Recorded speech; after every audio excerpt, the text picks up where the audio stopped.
فلا تمترن بها واتبعوني هذا صراط مستقيم صدق الله العظيم رب اشرح لي صدري ويسر لي امري واحلل عقدة من لساني يفقهوا قولي اللهم ربنا الهمنا رشدنا واعذنا من شرور انفسنا اللهم ارنا الحق حقا وارزقنا اتباعه وارنا الباطل باطلا وارزقنا اجتنابه آمین یا رب العالمین۔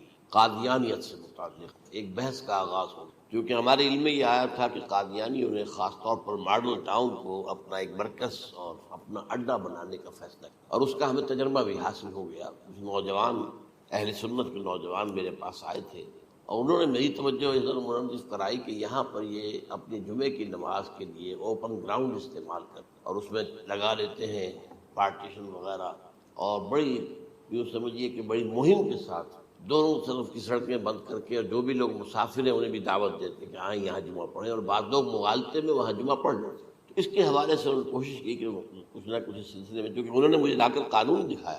پاکستان میں جو قانون نافذ ہے وہ یہ ہے، چاہے یہ کہ وہ نافذ نہیں ہے بالفعل، لیکن ہے قانون کی کتاب میں تو موجود ہے۔ قادیانی اپنے کوئی جو بھی ان کے نزدیک بھی ان کے مذہبی شاعر ہیں، ان کو مسلمانوں کی شکل میں برملا علی الاعلان ادا نہیں کر سکتے، کیونکہ وہ تو دھوکہ دھڑی بات ہو گئی کہ لوگ سمجھیں گے یہ مسلمان ہی ہیں۔ اب جب انہیں، آپ کو معلوم ہے کہ ہماری پوری جو مرکزی اسمبلی تھی، نیشنل اسمبلی، اس کے فیصلے کے تحت قرار دیا گیا بالاتفاق کہ قادیانی غیر مسلم ہے، دائرہ اسلام سے خارج ہے۔ یہ تو فیصلہ ہوا پارلیمنٹ کا اس بڑے پیمانے، بعد میں پھر ضیاء الحق صاحب کے زمانے میں یہ تو ہوا تھا، آپ کو معلوم ہے بھٹو کے زمانے میں، تو ضیاء الحق صاحب کے زمانے میں اسی کی گویا کہ فردر سٹیپ کے طور پر یہ بات طے کی گئی اور قانون بنا دیا گیا کہ وہ اپنی مسجد کو مسجد نہیں کہہ سکتے اور مسجد کی صورت پر نہیں بنا سکتے کہ گزرنے والے کو یہ خیال ہو کہ یہ مسجد ہے۔ اسی طرح وہ اگر کوئی اسلامی شاعر کا ارتکاب کریں گے علی الاعلان تو بھی یہ قابل تعزیر ہے، جرم ہے۔ وہ اپنے کے احاطوں کے اندر، اپنے گھروں کے اندر جو چاہیں کریں، لیکن کھلے میدان میں آ کر شاعر اسلامی بہرحال ان لوگوں نے سب کچھ اڈاپٹ تو کر رکھا ہے۔ سب سے بڑی بات تو وہ ہے کہ انہوں نے ایک جھوٹے نبی کا اقرار کیا ہے کہ وہ نبی ہے، اس نے ہمارے درمیان فصیل حائل کر دی۔ اب جو اس کو مانتے ہیں ان کے نزدیک ہم کافر ہیں۔ آپ کو معلوم ہے کہ یہ میں بیان کر چکا ہوں کہ حالانکہ قائد اعظم کا کتنا بڑا احسان تھا کہ چودھری ظفر اللہ خان کو انہوں نے فارن منسٹر بنایا پاکستان کا، لیکن جب ان کا انتقال ہوا ہے قائد اعظم کا تو اس کی جنازے کی نماز میں شریک نہیں ہوا، وہ شخص موجود رہا۔ جو دوسرے ممالک کے سفراء آئے ہوئے تھے، ظاہر بات ہے وہ مسلمان تو نہیں تھے، وہ عیسائی تھے یا کوئی اور تھے، ہندو تھے، بدھ تھے، جو بھی تھے۔ اب چونکہ قائد اعظم کا انتقال تھا ایک مملکت کے صدر کا، تو وہ لوگ سبھی موجود تھے، لیکن ظاہر ہے کہ وہ نماز میں شریک نہیں ہوئے، وہ مسلمان تو نہیں تھے۔ ان کے ساتھ کھڑا رہا اس نے یہ بات، اور جب اس سے پوچھا گیا کہ تم شریک کیوں نہیں ہو تو اس نے کہا دیکھو بھائی، مجھے یا تو مسلمان سلطنت کا کافر وزیر سمجھ لو یا کافر سلطنت کا مسلمان وزیر سمجھ لو۔ میرے نزدیک یہ کافر سلطنت ہے، میں اس کا مسلمان وزیر ہوں کیونکہ میں قادیانی ہوں۔ اب تمہارے نزدیک یہ اسلامی مملکت ہے تو میں کافر ہوں، پھر میں اس کی نماز کیسے پڑھوں؟ تو بہرحال ان چیزوں کی وجہ سے جو دھوکہ دینے والا معاملہ ہو گیا، ورنہ کوئی اور لوگ ہوں یہاں پہ، ہمیں ان سے تعارض نہیں ہے۔ عیسائی بھی ہیں، اپنی تبلیغ کرتے ہیں، کوئی خلاف ان کے رد عمل نہیں ہوتا، الا یہ کہ کہیں یہ واقعہ پیش آ جائے یا کوئی یعنی خام خواہ کو شوشہ کوئی شرارتی لوگ اٹھا لیں کہ انہوں نے قرآن کی یہ جو ہے بے حرمتی کی ہے، تو یہ تو پھر تحقیق سے معلوم ہو سکتا ہے کہ واقعہ کی تھی کہ نہیں کی تھی۔ لیکن ایک وقت میں جو اس پر تو ان کا احتجاج ہوتا ہے، لیکن یہ کہ ان کے جو ہے چرچ ہے ان کی ساری اور تبلیغ ان کی ہو رہی ہے اور بڑھ بھی رہی ہے تعداد میں، لیکن اس کے خلاف کوئی رد عمل تو ہمارے یہاں نہیں۔ تو یہ ہے اصل میں وہ بات۔ تو اس پر جو گفتگو شروع ہوئی تھی میں آج اس کی تکمیل کرنے جا رہا ہوں۔ حضرت عیسیٰ علیہ السلام کی دوبارہ آمد کا تعلق ہے، اس کے ضمن میں قرآن مجید میں جو نص قطعی ہے، وہ نص قطعی یہ ہے اِنَّهُ لَعِلْمٌ لِلسَّاعَةِ فَلَا تَمْتَرُنَّ بِهَا۔ حضرت عیسیٰ کا ذکر ہوا ہے سورہ جاثیہ میں، اور وہاں فرمایا گیا ہے کہ یہ عیسیٰ کا دوبارہ آنا قیامت کی علامت ہوگا، یعنی کہ اب قیامت بالکل قریب ہے۔ اِنَّهُ لَعِلْمٌ لِلسَّاعَةِ، علم حاصل ہوگا ان کی دوبارہ آمد پر کہ اب قیامت جو ہے وہ سر پر آ گئی۔ اچھا، اس کے ایک اور جو ہے ذرا بالواسطہ دلائل جو قرآن مجید میں آئے ہیں، ایک ان میں سے یہ ہے کہ سورہ آل عمران میں جہاں حضرت مریم کو بشارت دے رہا تھا فرشتہ کہ آپ کے ہاں ایک بیٹا ہوگا، وہ بڑی حیران تھی کہ میرے ہاں کیسے بیٹا ہو جائے گا، ماں کو تو بغیہ، میں تو کوئی بدکار عورت تو نہیں ہوں، نہ میری کوئی شادی ہوئی ہے ابھی۔ تو اس میں جو باتیں بیان کی تھی فرشتے نے، وہ جو بیٹا ہوگا اس کی کیا شان ہوگی، اس میں یہ الفاظ بھی آتے ہیں وَيُكَلِّمُ النَّاسَ فِي الْمَهْدِ وَكَهْلًا، وہ باتیں کرے گا، لوگوں سے گفتگو کرے گا جبکہ وہ پنگھوڑے میں ہوگا، بچہ ہوگا، گود میں ہوگا، اور کہل کے وقت، کہل کہتے ہیں جب آدمی عمر میں جو ہے 40-45 کا کسی بھی اوپر ہو، آپ پہلے طفل کہتے ہیں، پھر جوان کہتے ہیں، عربی زبان میں شاب کا لفظ آتا ہے، بہت جوان، بڑی اچھی صحت میں ہے، اس کے بعد پھر ظاہر بات ہے ڈھلوان شروع ہوتی ہے، یہ کہل ہے، جب بڑھاپے کے آثار شروع ہوتے ہیں، بال سفید ہونے شروع ہوتے ہیں، تو یہ کہل، قبول۔ اب سوال یہ ہے اس گھوڑے میں بات کر دیں، یہ تو معجزہ ہے، لہذا اس کا ذکر یہاں پر مناسب ہے۔ یہ بڑے ہو کر بات کرنے کی کیا ضرورت تھی کہنے کی، وہ تو سبھی کرتے ہیں انسان، یہ اسی لیے کہ معلوم ہو کہ کہولت بھی انہیں آئے گی یار، حالانکہ آپ کو معلوم ہے سب مانتے ہیں، عیسائی بھی مانتے ہیں، سب مانتے ہیں، 33 برس کی عمر میں انہیں اٹھا لیا گیا، اس دور میں تو کہولت آئی نہیں، اس لیے قرآن ذکر کر رہا ہے۔ اور یہ بات جو ہے دوسری مرتبہ آئی ہے، یہ سورہ المائدہ میں آیت نمبر 110، وَتُكَلِّمُ النَّاسَ فِي الْمَهْدِ وَكَهْلًا، صرف یہ ضمیر کا فرق ہے، وَيُكَلِّمُ النَّاسَ فِي الْمَهْدِ وَكَهْلًا، اور وَتُكَلِّمُ النَّاسَ فِي الْمَهْدِ وَكَهْلًا یہ ہے جب قیامت کے دن اللہ تعالیٰ حضرت عیسیٰ سے سوال کریں گے، اے عیسیٰ ابن مریم، کیا تم نے میری اجازت سے اور میری تائید سے یہ معجزے نہیں دکھائے، یہ معجزے نہیں دکھائے، میں نے تم پر یہ فضل نہیں کیا؟ اور یہ گویا کہ بالواسطہ عیسیٰ کے ماننے والوں سے خطاب ہے کہ اللہ تعالیٰ کے کتنے بڑے بڑے احسان ہوئے، اور اسی میں تم بات کرتے تھے لوگوں سے پنگھوڑے کے اندر بھی اور کہولت کی عمر میں بھی، تو یہ کہولت کی عمر کب آئی؟ حضرت عیسیٰ علیہ السلام، تو اس کے بغیر تو ممکن ہی نہیں ہے کہ وہ دوبارہ دنیا میں آئے، پھر ان کے اوپر وہ عمر آئے اور اس عمر کے اندر بھی وہ بات کریں گے۔ تو یہ میرے نزدیک قرآن مجید کے اندر دلائل ہیں اس چیز کے کہ حضرت عیسیٰ علیہ السلام کی دوبارہ جو ہے آمد ہوگی۔ اب اس ضمن میں چاہتا ہوں کہ آج خاص طور پر جو الساعہ کی اور جو علامتیں قرآن میں آئی ہیں، یہ ضمنی مضمون ہو جائے گا، لیکن بہرحال یہ بھی ایک معلوماتی مضمون ہے کہ ایک تو یہ قیامت کی بڑی نشانیوں میں سے حضرت عیسیٰ کا دوبارہ آنا، اور کیا کیا جو ہے باتیں بیان ہوئی ہیں وہ ذرا غور سے سن لی۔ پہلی بات میں نے ہلکا سا حوالہ دیا تھا، ہم تو ایک لفظ قیامت بولتے ہیں، وہ قیامت جو ہے اتنا ہمارے نزدیک جامع لفظ ہے کہ جس میں وہ بھی جو زلزلۃ الصاع آئے گا وہ بھی ہے، پھر جو نفخ روح نفخ ساق ہوگا وہ بھی ہے، لیکن قرآن مجید سے معلوم ہوتا ہے کہ یہ الساعہ ہے، وہ گھڑی جس دن کے یہاں قیامت برپا ہوگی، زلزلہ آئے گا، شدید ترین حالات آئیں گے، فوری طور پر تمام انسان بن نہیں جائے گا، جو ہے اس کا نقشہ جو کھینچا گیا ہے، یا ایھا الناس اتقوا ربکم ان زلزلۃ الساعۃ شیء عظیم یوم ترونها تذہل کل مرضعۃ عما ارضعت وتضع کل ذات حمل حملها وتری الناس سکارى وما هم بسکارى ولکن عذاب اللہ شدید۔ اے لوگوں ڈرو، اللہ کا تقوی اختیار کرو، اس لیے کہ قیامت کا زلزلہ بہت سخت شے ہے، بہت بھاری شے ہے۔ ان زلزلۃ الساعۃ شیء عظیم، جب پہاڑ چل رہے ہوں گے اور جو ہے انسان جو ہیں گے وہ جس طرح پروانے ہوتے ہیں، پتنگے ہوتے ہیں، ایسے اڑ رہے ہوں گے انسان، اور اس میں یہ بھی حال ہوگا کہ لوگ جو ہے ہر جو دودھ پلانے والی ہے وہ اپنے بچے کو بھول جائے گی، ظاہر بات ہے کہ اپنی پڑی ہوئی ہے مصیبت، حالانکہ سب سے زیادہ محبوب ترین شے دنیا میں اس سے اونچی محبت نہیں ہو سکتی جو ماں کو اپنے دودھ پیتے بچے سے انہیں بھول جائے، تذہل کل مرضعۃ عما ارضعت، اور تمہیں ایسا محسوس ہوگا کہ لوگ کسی نشے کی کیفیت میں ہیں، یعنی وہ بدحواس ہیں، بدحواس ہو گئے، لیکن یہ کہ وما هم بسکارى، اور وہ مدہوش نہیں ہوں گے، ولکن عذاب اللہ شدید۔ تو یہ ہے زلزلۃ الساعہ، وہ ایک خاص وقت جو ہے، ایک خاص گھڑی جس میں کہ یہ ہونا ہے۔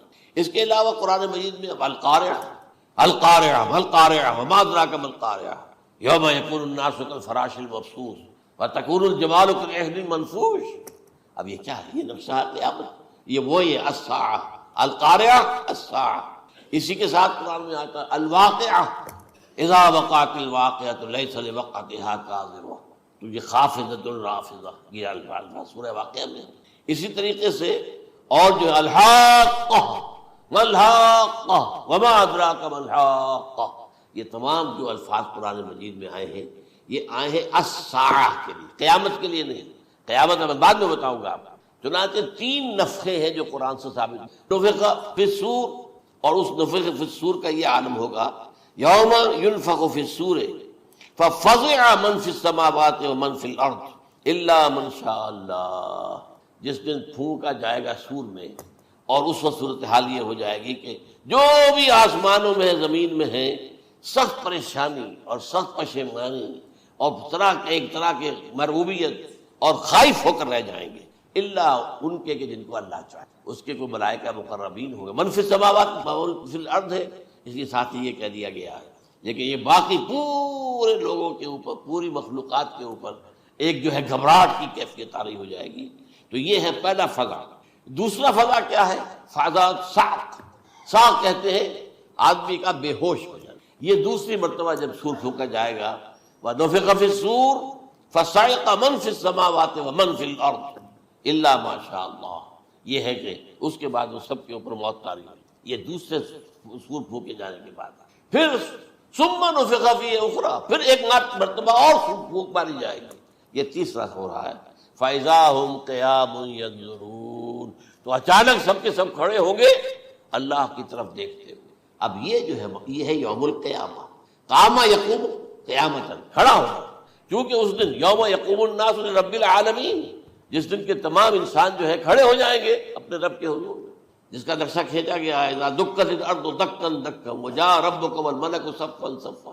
تو یہ سب کے سب انسان بھی جو ہے موجود ہوں گے، فرشتے صفے باندھے ہوئے ہوں گے، اور اللہ تعالیٰ جو ہے اپنے خاص عرش کے ساتھ یحمل عرشہ ثمانیہ، 8 فرشتے اس عرش کو اٹھائے ہوئے ہوں گے، جبکہ یہ آسمان پھٹے گا اور اس روئے ارضی پر اللہ تعالیٰ کا نزول ہوگا۔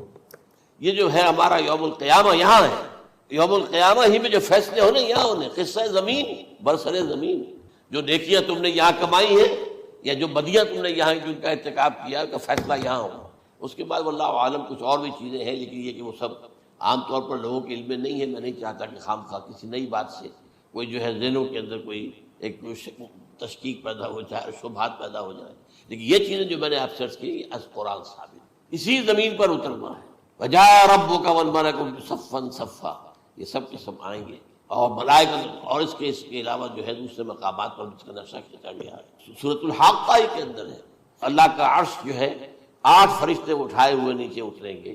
تو یہ تمام چیزیں قرآن مجید میں مذکور ہیں، اور یوم القیامہ یہی ہوگا، لیکن وہ ہے یوم القیامہ۔ ہم قیامت کہتے ہیں اس کو جس کو قرآن کہتا ہے الساعہ، الزلزلہ، الحاقہ، القارعہ، الواقعہ۔ یہ ہے در حقیقت جو پہلا معاملہ ہے کہ اس کے اندر جو ہے فضا ہو جائے گا۔ اب دیکھیے جو علامات قیامت احادیث میں آئی ہیں وہ میں آج آپ کو سنا رہا ہوں۔ ان کو 2 حصوں میں تقسیم کیا جاتا ہے، علامات صغریٰ، علامات کبریٰ۔ چھوٹی نشانیاں جو درجہ بدرجہ درجہ بدرجہ درجہ بدرجہ حاضر سامنے آئے۔ ایک ہے بالکل قیامت سے متصل قبل بڑے جو خرق عادت واقعات ہوں گے وہ آئیں گے۔ اچھا، پہلی چیز کے سلسلے میں حضرت انس رضی اللہ تعالیٰ عنہ سے یہ مروی ہے، اور یہ حدیث متفق علیہ ہے۔ پہلی علامت حضور نے بیان کی قیامت کی علامات میں سے، اب میں لفظ قیامت اسی معنی میں بول رہا ہوں جس میں کہ ہم عام طور پر بولتے ہیں۔ آپ نے فرمایا علم اٹھا لیا جائے گا، جہالت کا دور دورہ۔ اب یہ کون سا علم اٹھایا جائے گا؟ سائنس کا علم نہیں، دین کا علم۔ آج تو ساری قدر و قیمت جو ہے جس کے لیے دوڑتے ہیں لوگ، لاکھوں روپے کی فیسیں دے کر، MBA ہو رہے ہیں، یہ جو ہے اکاؤنٹنسی کا پاس کر رہے ہیں، یہ CA کر لیا ہے، یہ کوئی اور جو ہے فزکس میں، کوئی کیمسٹری میں ڈاکٹریٹ کر لی ہے، ڈاکٹر بن جائے تو کیا ہی کہہ رہے ہیں۔ اس لیے کہ بڑی چیز جو پاکستان سے ایکسپورٹ ہوتی ہے وہ ڈاکٹر ہیں۔ اس جو اتنے بڑے پیمانے پر جو کالج کھلے ہوئے، 3 لاکھ روپے ایک سال کی فیس، 5 لاکھ روپے ایک سال کی فیس، یہ کیوں لیتے ہیں اور کیوں لوگ دیتے ہیں؟ کہ موقع مل جاتا ہے MBBS کر کے۔ امریکہ کے اندر بھی ڈیمانڈ ہے، ان کے ہاں ڈاکٹر جو ہیں جتنے ہونے چاہیے نہیں ہے، لہذا اور بھی بہت سی جگہوں پر ڈیمانڈ ہے۔ تو جس چیز کی مارکیٹ میں ڈیمانڈ ہے وہ علم ہے۔ آج علم کمپیوٹر کا علم ہے، علم ہے یہ، حالانکہ ان میں سے کسی کے اوپر لفظ علم کا اطلاق میرے نزدیک غلط ہے، جہالت ہے۔ علم وہ ہے جو ذہن کو جلا دے، جو سوچ کو جلا دے، روشنی پیدا کرے، دماغی روشنی، وسعت دے، انسان کے فکر کو وسعت دے، اس کے ذہنی جو ہے جو افق ہے اس کو وسیع کرے۔ علم تو وہ ہے جو حقیقت کے کیا علم بھی اسے عطا فرمائے۔ قرآن ہے، حدیث ہے، باقی اور چیزیں جو اس سلسلے میں آ سکتی ہیں وہ ہے کہ جو قرآن اور حدیث کی سمجھنے میں مومن ہوں اور زیادہ جو ہے اس کے فہم کو آسان کرے۔ لیکن یہ کہ فرمایا علم اٹھا لیا جائے گا، جہالت کو فروغ ہوگا۔ ظاہر بات ہے، ایک ہی بات ہوئی ہے۔ دوسرا نمبر پہ یہ کہ جہالت کو فروغ ہوگا۔ نمبر 3، زنا کثرت سے ہوگا۔ نمبر 4 شراب نوشی عام ہو جائے گی۔ نمبر 5 عورتوں کی تعداد بہت زیادہ ہو جائے گی، مردوں کی تعداد کم ہو جائے گی، یہاں تک کہ 50 عورتوں کا خیر خبر کرنے والا، کوئی نگرانی کرنے والا، وہ ایک مرد۔ اچھا یہ تو ہے ایک حدیث جو میں نے آپ بیان کر دی، متفق علیہ، یہ بخاری اور مسلم دونوں میں ہے۔ دوسری حدیث بخاری کی ہے، اس کو حضرت ابو ہریرہ رضی اللہ تعالیٰ عنہ نے روایت فرمایا ہے، قیامت آئے گی جب امانت ضائع ہو جائے گی۔ آج ہمارے ہاں امانت کے ضائع ہونے کا جو نقشہ ہے شاید پوری دنیا میں کہیں اور نہیں، جس طرح کے غبن یہاں ہوتے ہیں، جس طرح کک بیکس جو ہے وہ لیے جاتے ہیں۔ اس غریب یعنی قوم غریب ہے، لیکن یہاں وہ امیر بہت بڑے بڑے لوگ ہیں، وہ تو دنیا بھر کے ٹاپ کے امیروں کے اندر ان کا شمار ہو جائے گا، لیکن یہ کہ یہ سب امیر کیسے بنے؟ غبن پر بلین دولت کا، اب تو اس سے کم کی تو بات ہی نہیں ہوتی۔ فلاں نے اتنے بلین جو ہے پیسے اپنا جو ہے قرضہ معاف کرا لیا۔ بھائی کس نے کیا، کون کرتا ہے معاف؟ یہ کسی کے باپ کی جاگیر ہے؟ یہ پیسہ بینک کے اندر حکومت کا ہے کہ حکومت کو اختیار ہو کے وہ رائٹ آف کر دے ان کے جو ہے ان کی جائیدادیں کرو ضبط۔ لیکن ہوتا کیا ہے، بینک آفیسر بے ایمان ہے، وہ کہتا تھا 1 کروڑ کا قرضہ لے جاؤ، 10 لاکھ مجھے دے جاؤ، چاہے تم میرے پاس کوئی ڈاکومنٹ جو ہے ایسے نہیں دے سکتے، حالانکہ ہونا چاہیے، اتنا بڑا قرضہ لے رہے ہو تو ڈاکومنٹس یہاں پر ہمارے سامنے لاؤ کہ اگر تم نہ دے سکو تو ہم ان ڈاکومنٹس کے ذریعے سے تمہاری جائیداد، تمہاری کوئی جاگیر، تمہاری کوئی اور چیز پر قبضہ کریں۔ جب وہ وقت آتا ہے دیکھتے تو یہ ڈاکومنٹس ہی فیک ہیں، اللہ اللہ خرچ کیا کرے گا کوئی؟ بینک کا باپ بھی واپس نہیں لے سکتا۔ اور یہ سب کس کی بے ایمانی ہے؟ وہ جو بیٹھا ہوا بینک مینیجر، سارا سودا اس کے ماں باپ کہ 1 کروڑ ہے نا، 10 لاکھ مجھے جو 90 تم لے جاؤ، باقی یہ کہ ٹھیک ہے میں تمہارے جو ڈاکومنٹس تم پیش کر رہے اس میں کوئی اعتراض نہیں کرتا، بس جاؤ۔ اور نمبر 2 حکومت نااہلوں کے سپرد ہو جائے گی۔ یہ ہے امام بخاری کی روایت کردہ روایت جو حضرت ابو ہریرہ سے۔ مسلم شریف میں ابو ہریرہ رضی اللہ تعالیٰ عنہ سے ایک اور روایت ہے، مال عام ہو جائے گا یہاں تک کہ زکوٰۃ قبول کرنے والا کوئی نہ ہوگا۔ یہ بات وہ ہے جو آج سعودی عرب اور UAE کے اندر آپ کثرت سے دیکھیں، دولت جو ہے وہ ریل پیل۔ ابھی تھوڑا سا آیا ہے معاملہ خاص طور پر دبئی میں، کیونکہ وہاں بہت زیادہ کنسٹرکشن ہو رہی تھی، تو پوری دنیا میں آپ کو معلوم ہے کہ جو ریئل اسٹیٹ کہلاتا ہے اس کا حال بہت پتلا ہے، لیکن وہاں کے دولت ریل پیل ہے ہر جگہ پر۔ اور سب سے اہم متفق علیہ روایت، متفق علیہ کیا، وہ تو حضرت عمر سے بھی مروی ہے، ابن عمر سے بھی مروی ہے، ابن عباس سے بھی مروی ہے، ابو ہریرہ سے بھی مروی ہے، عبداللہ ابن مسعود سے بھی مروی ہے رضی اللہ تعالیٰ عنہ اجمعین۔ اور یہ وہ حدیث ہے جسے کہا جاتا حدیث جبرائیل، جسے ام السنہ بھی کہا گیا۔ اس میں جو آخری سوال کیا حضرت جبرائیل نے حضور سے، چوتھا، پہلا یہ تھا کہ اسلام کیا ہے مجھے بتائیے، ایمان کیا ہے، اس کی حقیقت کیا ہے یہ مجھے بتائیے، تیسرا احسان کیا ہے یہ بتائیے، چوتھا یہ کہ قیامت کے بارے میں بتائیے کب ہوگی۔ حضور نے فرمایا کہ اس کے بارے میں جس سے سوال کیا جا رہا ہے وہ اس سے زیادہ نہیں جانتا جو کہ سوال کر رہا ہے۔ اب اس کے کئی مفہوم ہو سکتے ہیں کہ بہرحال یا تو حضرت، کیونکہ بعد میں معلوم ہوا کہ حضور نے پہچانا نہیں کہ یہ جبرائیل ہے، بلکہ جب سوال جواب ہو کر وہ چلا گیا شخص تو اچانک حضور کے ساتھ ذرا ردو ہو ہی لیا، ذرا بلانا اس کو، دوبارہ لانا۔ اب جو دیکھا کہ یہ وجود ہی نہیں اس کا، آسمان نے اس کو چکھ لیا، زمین نے نگل لیا، کیا ہوا ہے؟ پھر آپ نے یہ جبرائیل تھے جو تمہیں تمہارا دین سکھانے آئے تھے، جبکہ تم سوال نہیں کر رہے ہو۔ یہ بڑے بیسک ہیں، اس لیے کہ دنیا کے ہمارا نظام اسلام پر ہے، ایمان پر نہیں ہے، اس لیے کہ ایمان کو ویریفائی کر ہی نہیں سکتے، کیسے پتا ہوگا اس میں ایمان ہے یا نہیں ہے؟ کوئی آلہ نہیں ہے، کوئی الیکٹرو کارڈیوگرام ابھی تک ایسا نہیں ہے، کوئی جو ہے اور